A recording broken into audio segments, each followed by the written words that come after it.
you know what? Why the inspiration of this song started coming? My spirit is telling me that so many people are afraid, that so many people are anxious, that so many people are very, very depressed because of one reason or the other, because of what is going on in the world, because of what is going on in their lives. The same Spirit of God is telling you that you shall not fear, that you shall not fear, that you shall be anxious for nothing. Yes, you must be anxious for nothing. Do not be anxious of anything, because the promise of God unto us is sure. The promise of the living God unto us is sure. Listen to me. I don't know what you believe in, but I know that you must believe in something. That there must be a force that brings you into existence. That there must be a force that brought this world into existence. That if there is an artwork, there must be an artist. So whatever you believe and however you call your God, all I am telling you right now is that it is the same ideology. It doesn't really matter how you call him. I know that God created everybody and loves everybody. And if you know that you have such a father who cares, such a father who is looking after his own children, all I am telling you right now is to drop your anxiety. Drop your anxiety and begin to trust. Drop your anxiety and begin to trust. Begin to behave like children. When you place a child in a very high wall or fence, and you place your hands and say the child that the child should jump onto you, the child will not think twice, because the child knows exactly, my daddy is there to catch me, my mommy is there to catch me. That's exactly what God wants us to do. He said, be anxious for nothing. He said, be anxious for nothing. So if you believe in anything, if you believe in supernatural being, if you believe in source, if you believe in God, everybody describe God in so many different ways. But to me, it's all the same thing. So if you do know that there is a supreme being who made you and made you into existence, I want you to trust that spirit being. I want you to trust that God. That if he made you to come, he must be watching over me. He must be watching over me. He must be looking at me. He must be providing for me. Oh yes. So that's why we played this music that we just played, and it inspired me to talk to you. I love you, Lord, for your mercy never fails me. Listen to that lyrics. I love you, Lord, for your mercy never fails me. All my days I have been in your hands. From the moment I wake up until the time I lay my head on the bed, I have always seen the goodness of God. What is the goodness of God in this song? Because you woke up. There are lots and lots of people who could not wake up. You were able to lift your hands, lift every part of your body, had your shower, and went out. If you are looking at me right now, which means that you went out yesterday and you came back, or probably went out today and still came back. That is the goodness of the Lord. That is exactly why you should trust. Because you're not alone. God has assigned an angel to be working with you, to be showing you the way. All you need to do is to be very, very intuitive and connected to that your angel, to that your earthly guide. If you are intuitive and connected to your earthly guide, you will never make a mistake. Many times we go on the road and then you will like, I don't want to go on this road. Even if you're insisting, if you get to a certain place, the road will be blocked. That is the work of your spirit guide. That is your angel, making you to avoid certain pitholes or pitfalls. You might not have gotten to where you want to be today. Yes, but remember, there are certain things assigned to us in this world. When you finish your own, you go.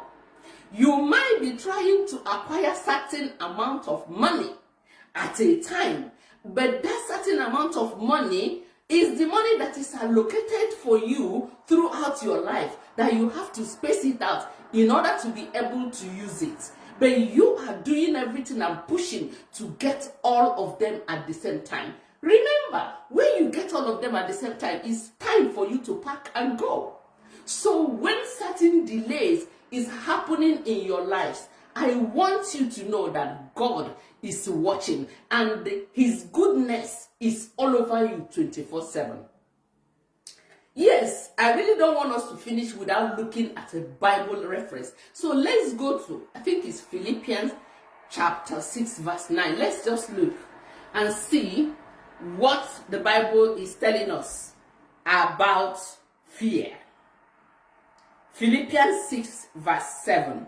Let's read it together. It says, "Be anxious for nothing, but in everything, by prayer and supplication, with thanksgiving, let your requests be made known to God. And the peace of God, which surpasses all understanding, will guard your hearts and minds through Jesus Christ." Did you hear that? He said, the Bible said, be anxious for nothing. In everything, be prayerful. We say with thanksgiving, make your request known to God. And it says again, when you make your request known to God, the peace of the Lord that surpasses all understanding will rule in your heart. Do you know why? Let us interpret what the Bible just told us. Example, I always paint a picture to you guys. Yeah? You are an underage child in school and you have a parents that look after you. You went to school and in school they gave you a list of the books that you need to buy. They give you everything. You don't even need to think, how am I going to get this? You only think about it if you are the child that is paying for your own school fees, which normally children under 8 don't. So what do? You take that list to your parents. When you take the list to your parents, whatever happened with the list, you don't care. All you care is that they will provide for me all the things that is in this list.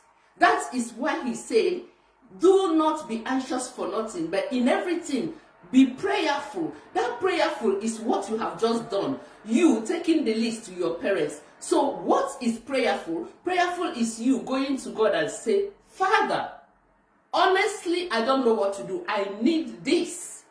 Help me.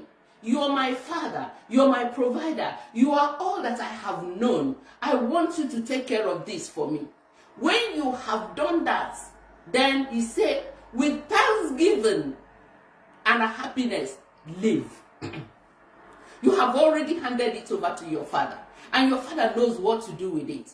But the reason why many of us do not get answered prayers, or by the time their prayer will be answered, they have deteriorated into even the point of no return, is because they are like people who entered a van or entered a plane or entered a bus and they still carry their load on their head. Instead of putting their load in the trunk, they will carry it on their head. That's exactly what you do. After praying, you continue to be anxious.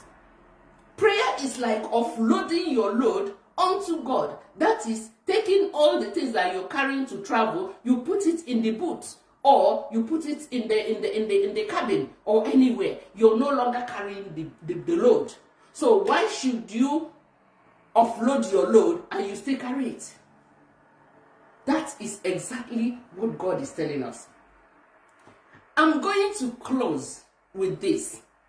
There are lots and lots of people who would have survived certain illnesses, who would have survived certain ailments, but because of fear and anxiety, they ended their lives.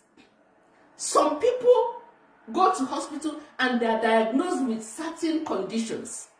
And once they are diagnosed with that condition, they think that that condition is a death sentence. they come back home and prepare to go. Meanwhile, some of them were misdiagnosed. But immediately they are told that you have this, you have that, they will start manifesting all the symptoms because they were anxious, because they were afraid. The whole symptom of that diagnosis will begin to manifest in their lives because you have to heal your head before your body is healed. Majority of the things that is happening to us is in our head. You have imagined it, you have manufactured it in your head. Example was a man who went to the hospital and he was diagnosed of having HIV. And this guy, within 2 weeks, he emaciated that he became half of his weight. And one of the days, when he called the wife and said, "My wife, look at what I have here. This person is owing me. The other person is owing me. Blah, blah, blah, blah, blah." The wife was like, "So what you're saying is that you're going to leave me and the children. You're not going anywhere. Let us seek a second opinion. Let's go to another hospital." He was like, "Why are we going to another hospital? That hospital is a very reputable hospital. Why are we going to another hospital?" The wife insisted. And they went to another hospital. The man doesn't have HIV. They went to the other one. The man doesn't have HIV. They went to up to 5 hospitals. The man did not have HIV. Do you know what? Within 2 weeks, the man came back fully to himself and his weight and everything came back. This man would have just given up the ghost had the wife not been a spiritual woman who said, "Let us seek for a second opinion." So what I am telling you today is that majority of people, they join the great young before their own time because of fear, because of anxiety. God has hidden it that you will not know what will happen tomorrow. And why should you keep pushing to know what is happening tomorrow? So he has given us the solution. The solution is be anxious for nothing. I know it's not easy. I am like one of you. I have been through whatever you have been through, if not more. But I am telling you right now that what healed me was be anxious for nothing. It does not matter how many times you think about it. It does not matter how many times you want to figure it out. What shall be, shall be. Your thinking will not solve it. The only thinking you need to do is probably to make, charts and make some notes on how to go about it, or people to meet in order to solve your problem. Or like what I just told you, the woman said, "Let's seek a second opinion." That's the only thing that you do. Once you do it, have your peace. Once you do it, have your peace. That God, who created you, who knows that you will go through that, has already written how it will be sorted out. The world is like a globe. It turns and turns and turns. When globe is turning, there is no way you will be at a certain condition every time. There has to be harvest time. There has to be seed time. There has to be time for everything. So if you think you will not have challenges, you are lying. So long as you are in this world, you will still have challenges. But how you deal with that, your challenge, is what matters. Be anxious for nothing, because your anxiety will only lead you to an early grave. Yes, be anxious for nothing. When you have prayed, you have lifted your burden and given it to the person who owns it anyway. You have given it to the person who owns it. And that person who owns it knows what to do with it. It is because most of the time when you pray, you say, "I want it now, now, now. I want it tomorrow. I want to be a millionaire tomorrow." Excuse me, it doesn't work like that. We are in the world. We are in the world. Do not be deceived by all these. Most of them, I'm not saying that there are churches that there are some that are still saying the truth, but 90% of them are business centers. Most of them are business centers. Yes, I know one person that I know very, very closely. This person was very sick, near to by prayers and everything was done for her and so on and so forth. She went to a very popular church. She was laid hand on, but she didn't recover. She came back and everything, and medication, certain medications, certain supplements, love and care was being given to this person and everything. And after 2 years, this person became much better. Do you know that the church said that she should come and give testimony that it was when she went and they touched her that thing came back to normal? What a deceit and what a big lie. That's exactly what business centers do. That's exactly what businesses do. They tell you certain things that are not true for you to believe and come to them. And the people who do it, they are all liable because it is a big lie and God doesn't like it. If science healed you, give credit to science because God inspired that science. God can heal you in so many different ways. So long and short of it all, my people, today, what I want you guys to go home with today, the word for you today is be anxious for nothing, because your anxiety will not change anything. Instead, it will make everything worse. And by the time you get what you're seeking for, you might not have the energy to enjoy it. So, be anxious for nothing. That is your word today. God bless you.